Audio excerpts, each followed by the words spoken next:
All right, man. So I was gonna do a vlog that was all cheerful and happy, and I'm probably still gonna talk about the subject that I was gonna talk about. But like after I got out of the shower, changed clothes like 3 times because I was like, I don't like what I have on. I look a mess, and just been going through it.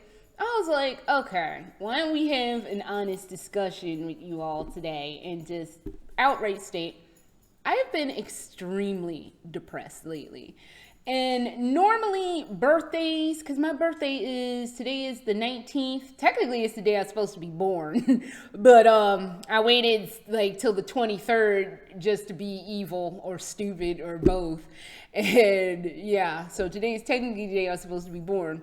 But I didn't arrive till January 23rd. So normally birthdays do not do anything to me because my overall philosophy of life is you get older, you deal with your problems, or you have the secondary option of no longer being amongst the living. And I have grand designs that ideally, in a perfect Achan-centered world, I would live to be 103. I have stated this multiple times, right?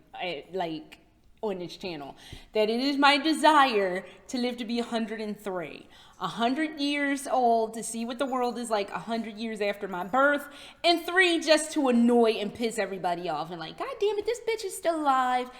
Yes, I am still alive. So yeah, that's the plan, but life doesn't always work out the way you think it will.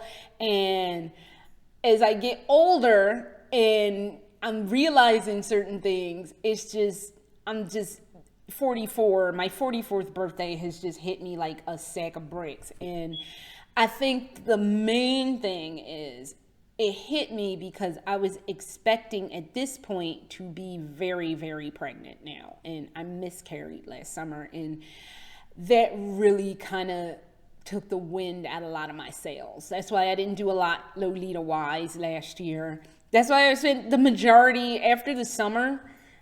I was a different person. And I'm sure it would be expected to be a different person after having something traumatic as a miscarriage happen.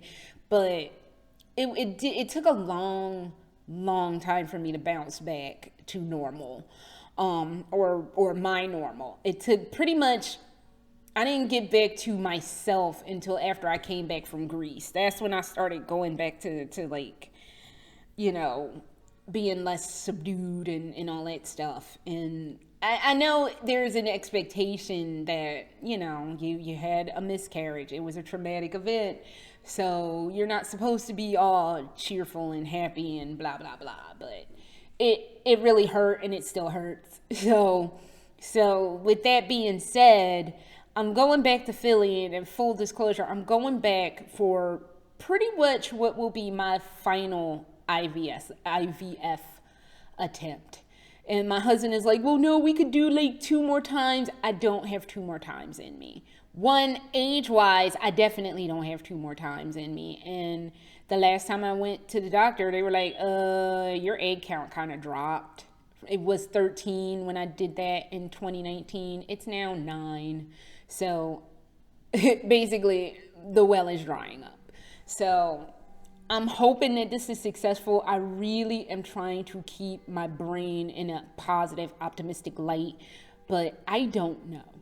None of this is a guarantee. And one of the things I truly hate about IVF, in addition to the fact that I have to inject myself with a lot of hormones and make myself insane for like 2 months, basically. In addition to all of that fuckery, they sell IVF to you like it's a slam fucking dunk. Like, you go through this IVF process that it's all gonna work out. You're gonna walk out. You're gonna be like, as soon as they put the stuff in you, you're gonna walk out with a tummy, and everything is gonna be, as they say, Gucci. And the shit is not fucking Gucci. The first time I underwent IVF, the lady was getting implanted, and she had been implanted 4 fucking times, and none of it took. And I think she was on her 5th her 5th damn time, and it never. I don't know if that last one took for her, but the lady, I heard her in the nurse talking like, well, we've done this 4 times, you know how to do this, and none of them took. And I'm just like, and that was when it hit me, and that was in 2016, and I was driving back and forth to Orlando, and that's when it hit me like, this is not a slam dunk. Then I was looking into surrogacy, but surrogacy in Pennsylvania, where I'll be doing all this, is illegal, and I don't even know. But surrogacy isn't a slam dunk. A surrogate can miscarry, and I'm just like, that's traumatic for 2 people now, or like 3 people. So none of it is a fucking slam dunk. Like, surrogacy is not a slam dunk. IVF is not a slam dunk. It's just, none of it is a fucking slam dunk, and it's fucking terrifying, and I hate it, and I don't, there's a part of my brain that's like, you are too old for this, you missed your chance, and that's kind of where I've been stuck for the last, I want to say 2 weeks, not so much 2 weeks, it's been the last few days, because I realized also my older brother it's only me and my brother. I talk about it like it's like 1,000 of us. It's only me and my brother. But my brother is turning 50 this year. And I'm just like, oh, well, damn. So that spun me into like, is this even going to work? What the fuck is even going to happen? And I've just been depressed. I've been a hot, depressed mess. I have been depressed literally for a while. And it's just, I'm not, depressed is kind of a state that I'm used to, but it's a state that my brain doesn't necessarily ever really know what to do with. It's akin to loneliness. Very rarely do I ever feel lonesome. I don't mind being alone at all. I actually kind of like being alone I know some people that's like their greatest fear, that they'll be alone and never have anybody. And I don't have that fear, because if not for anything, I always have me, and I'm always entertaining myself. And that's kind of how I look at being alone. I entertain myself if I don't have anybody else to entertain. So there is that, but I don't fear being alone. And then very rarely am I ever feeling lonely or lonesome. So that doesn't bother me, but it's the same kind of way with depression. It's like, I get sad, and sometimes I get very sad, but my brain never quite knows what to do when I'm super duper sad.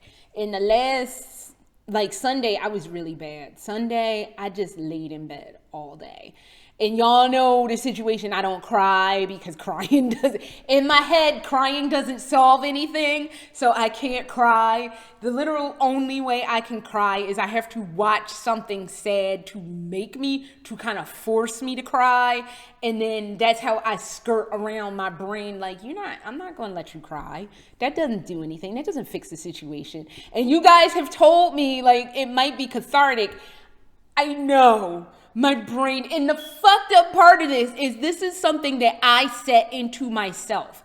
It's not something my parents told me. It's not something somebody taught me. It's not something I learned. It's literally something I've done to myself. My mom used to cry a lot, and I just didn't like that. And I was like, I'm never going to just cry all the time. Granted, my mother had legitimate things she was upset about, but I was just like, I don't want that for myself. So my brain, when my instinct is to cry, is to be like, no, you are not allowed to cry. So I was just like, that's just how my brain is. That's how I wired my brain that way. I literally wired my brain to never cry unless there's a reason. So to skirt that, I watch something sad and then I start crying, and then that's how I get it all out of my system. And I refuse adamantly, because I know this about myself. My brain has adamantly refused to allow myself to watch anything to make me cry. So I now have that working against me, and it's just been a fucking fiasco, and I don't know what the fuck is gonna happen anymore. So lately, I've just been kind of like, since Sunday, since today is Wednesday, since I just laid in bed all day Sunday, just laying in bed quietly. Monday I got up and it was just like, I'm not doing this. I'm not going to sit around and just feel sorry for myself all day. I'm going to get up and do things. So I worked on this wig, my new wig. It's been a while since I had a wig. You see this pink that I have? This is an AliExpress wig. I am not a fan of the company because this was supposed to be 28 inches. This is not 28 inches. And I paid for 28 inches and they gave me fucking 24 at best. But the pink was actually blonde clip-ins that I got that I dyed and stitched to the wig. And I'm in love with this look right now. And the dye that I use, it's not Arctic Fox. What it was I'm going to switch gears from being depressed to the things that made me happy that I did to make me happy. What this pink is a company that they do not sell in the US. It's called Headshot. What happened was I had ordered two, like, I want to say cups, but the two little things of Manic Panic, and I was going to dye my hair pink because I knew this hair was brown, and I was like, I don't want just boring ass brown hair. I want something with color in it. So I ordered Manic Panic, and this is not Manic Panic, this is Headshot. I ordered Manic Panic, and the pink was sickly looking. I ordered, I want to say Cotton Candy, and it just looked like it was sick. It looked like it had some kind of disease, and it was this weird barfy pink that wasn't flattering. It wasn't pretty. It was a mess, and I was just like, what the fuck am I supposed to do with this? And it was just this anemic fucking pink that I hated. So I was like, well, let me see what I can do with some other pink. So I didn't want to get Arctic Fox because I knew it was going to take a while, and I'm getting ready to leave to go to Philly to go do all this IVF fuckery. And I was like, I need something quick. And I looked on German Amazon because I have a German Amazon account, and I was like, pink hair dye. And they gave me Headshot. This pink is bright as hell. Like, you could see this pink. I'm pretty sure you could see this pink from space. And it didn't help that I left it sitting in the hair for like 2.5 hours. So it came out this mad, loud, bright ass pink. And it is goddamn amazing now. And I'm like in love with this look. And I really wish Headshot would sell in the US. They might have to change their name, or like go under a different name. But this was Pink Elephant. This was their Pink Elephant color. And best hair dye I have ever used. And I love Arctic Fox. Do not get it twisted. I fucking love Arctic Fox, but I know they take a while to ship to the APO. And I ain't had time for it. So, but Headshot, please consider selling to the US, because I'm sure you would clean the fuck up. And if you're one of those people, I don't really like using weird dyes because you never know it could be tested on animals. They are not tested on animals. They're vegan. They're like very conscious of that stuff from what I understand. But Pink Elephant is, I'm saying, popping, banging. So that was what I did. I worked on this wig, and I think it came out nice, even though I did get kind of shafted on my length. 28 inches. Y'all motherfuckers charged me, and y'all, this is 24 at best. And I do believe it was 150 density when I specified 180. So I won't be ordering from y'all again. So I think it was, I forget the name, La Fuente or some shit like that. I think that's who I got this from, but I will not be ordering from them again. It was a fiasco. So I did that on Monday, and that helped me feel a little better. I also did a tea party on Sunday, which next time I do, I'll be doing a Lolita vlog soon, because there's something, I have to pivot something. I had to pivot something that I said, the hill that I said I was going to die on. But I'll cover that when I do my Lolita vlog. But yeah, that also helped a little bit. That was Sunday when I was at my lowest end, but I figured it out. Yesterday, I just mostly washed clothes because I gotta get ready to start packing so I can leave, and I did that. There wasn't anything special. But today, when I woke up, or like early, like a little bit before I got in the shower, which caused me to want to do this vlog, right? I was looking on Reddit. I am addicted to Reddit now. I've been on Reddit for like a bit, and I'm just like, I've been answering shit on Reddit that I feel comfortable answering. It's been great. So, but I was looking at, I don't even remember what the fuck I was looking at. And somebody had up, like, they posted a link to all these national anthems on YouTube. And I was like, oh, cool. I'm always interested, because I'm in the United States, you are only really taught the Star Spangled Banner. So you're not taught anybody else's national anthem. You're barely taught that other countries exist unless they're our enemy of the week, basically. So you're not really taught anybody else's national anthem. You might know of "Oh Canada" and you might know of "God Save the Queen," but those are like the only other national anthems that you may know a little bit about. But today, I fucking heard the China national anthem, China's national anthem, Uzbekistan's national anthem, which I kind of had to know about because that channel didn't have the lyrics, and like they didn't have a translation of the lyrics, and it was really kind of like not that. I mean, I hate to say it didn't have a popping beat, but it didn't have a popping beat. I am sorry, Uzbekistan. Please don't murder my ass. But it didn't have a popping beat, so it wasn't enough to keep me on that national anthem all the way through. I heard Sweden's national anthem. I heard Ukraine's national anthem. I heard Cuba's, Italy's, and let's see, China, Ukraine, Italy, Cuba, sort of Sweden, sort of Uzbekistan, and Nepal. So that was 7. Okay, out of the 7, my 3 favorite, starting with number 3, was China, is much issues as let's just say I have with China. Their national anthem did kind of slap. It had a good beat. It was real catchy. And I'm like, okay, well, at least you got a nice national anthem. It's kind of a little militaristic. It's kind of threatening, honestly, because like the main refrain is arise, arise, and it's got like a real popping beat under it. So it's kind of like shit. So, but it's got a popping beat. Number 3 would be that one. Italy's national anthem. Oh, and I heard Greece's national anthem too. I forgot about that. That Greece was pretty decent, but top 3 is China, 3. Number 2 is Italy.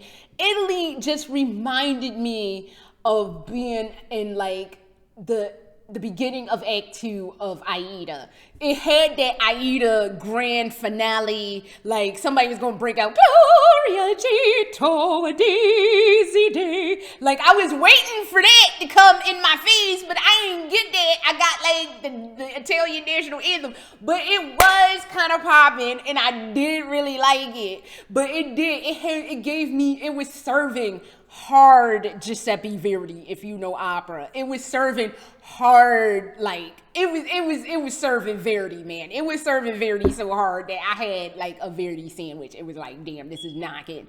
So I did like that one. But the best national anthem overall, it had like a catchy beat. It was like really, really nice. It was really, really positive. It wasn't like all militaristic, like we gonna fuck your shit up. Was Nepal. Nepal's national anthem was so calming, but it had a good popping beat. It was just like, we are a peaceful nation. We are I think they said it was a multinational, multilingual, multi-religion. Our country is beautiful, and we all get along. So, and I'm like, I can't be mad at this, and the beat kind of slips. So, I'm not mad at you, Nepal. You have the best national anthem, and you have the most amazing flag. I think it's the only country in the world that doesn't have a giant fucking rectangle as a flag. It has like it looks like 2 weird triangles or like trapezoids, I think is the name of it, kind of. But like it's more like a triangle than a trapezoid. But they're like 2 like slanty like things like that, and that's their flag with stuff on it. I forget what the colors are, don't kill me. But their national anthem was so peaceful and so nice and so calming with a slap ass beat. And I'm just like, damn, why can't everybody's national anthem be nice like this? This is nice. So I'm like, shit. Like, and the thing is, like, the national anthem for like Sweden was pretty much like, hey, we had our moment in the sun. We just gonna sit back and kick it. And that's really, I ain't mad at that. That was pretty much the tone of their national anthem. Like, yo, we had our moment in the sun. We keeping it real up here. We keeping it moving, and that's what we're doing. And I'm not mad at it. Ukraine's national anthem was pretty much doing this to Russia, especially in this fucking political climate. But it was like doing this to Russia. It was like, look, we over here, we trying to keep it moving, but we see motherfuckers trying to trying to push up on our shit. You come over here, you gonna fuck around, and you just might find out. And that was pretty much the tone of their national anthem. And I was like, well, I can't blame them. Because especially right the fuck now, Russia is sitting over there trying to figure out how to snag a hold of them, and they just like fuck around and find out, and I don't even want to know. I don't want to fuck around and find out, so it really needs to stop at this point, but it's not going to stop, so I don't know, but that's pretty much the tone of Ukraine's national anthem. And like, I was just like, I see why that's the tone of your national anthem, especially this fucking what's going around right now politically. So I ain't mad at it. But as a whole, as an American, you were literally only taught like the Star Spangled Banner, and if you're black, the black national anthem of Lift Every Voice and Sing. And really, when you're taught the Star Spangled Banner, you don't realize there's 4 fucking verses to the Star Spangled Banner. I didn't know this shit until like, I want to say about 8 to 10 years ago. I was in Philadelphia visiting my mom, and I went to a singing recital, a music recital for her, and a guy was singing all the verses of the national anthem. I was like, this fucking goes on for 4 damn verses? Really? We doing that? So I didn't know that until that point. So, and I was just like, oh. And like, I see why we don't sing the rest of this, because it's kind of a hot train wreck. So yes, there's 4 verses to the Star Spangled Banner. And because I haven't sang, because as a musician, when I played the flute, you have to learn it for school, because I played flute from the age of 6 until I was about 13. You have to learn it, and when you sing, of course, they make you learn it, but I haven't had to sing that since high school, so I forgot. And then I have fucking the first Naked Gun movie in my head when dude was being the Italian opera singer to go, I forget what he was trying to do, but he was like, stuff in the air, bunch of bombs everywhere. Like, that's the only thing I think now, which I know conservatives would definitely come after my fucking neck for that, but what the fuck you gonna do? I just haven't had to remember the lyrics to Star Spangled Banner in like forever. I know I'm a bad American. I mean, dude, I just fucking realized to lift every voice and sing is let our rejoicing rise high as the listening skies. I swore that motherfucker was as high as the glistening skies, because you see it's bright and sunny outside right now. The sun is like gleaming in my face. So I thought it was the glistening, not the listening skies. I'm about to say spies. Skies. So I just fucking figured that out like 2 or 3 damn years ago. And my mind was blasted because I didn't know that was what the damn lyric was.